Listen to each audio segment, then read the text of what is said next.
Bir odam tavba qilibdi, yaxshi yo'lga o'tibdi. Hech qachon uni eski holatini yuziga solmang va siz o'zingiz ham gapirmang. Buni xatosini xavfli ekanligini aytaman.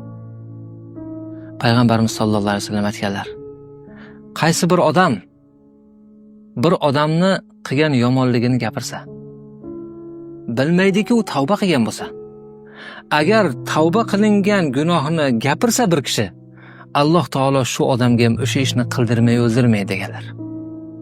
Shunaqa yomon narsa. Bir she'r bor. Burung'i xolig'a qilma nazora, ani tangrim aziz etsan nachora. Bir kishini oldingi holatiga qaramagan, bir faqir bo'lgandir, bir gunohkor bo'lgandir.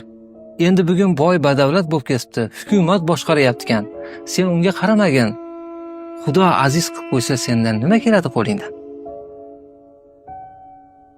Shunday kishilarimizga, singillarimizga, ukalarimga aytaman: Alloh tavba nasib qildimi? To'g'ri yo'lga tushib qolibsizmi?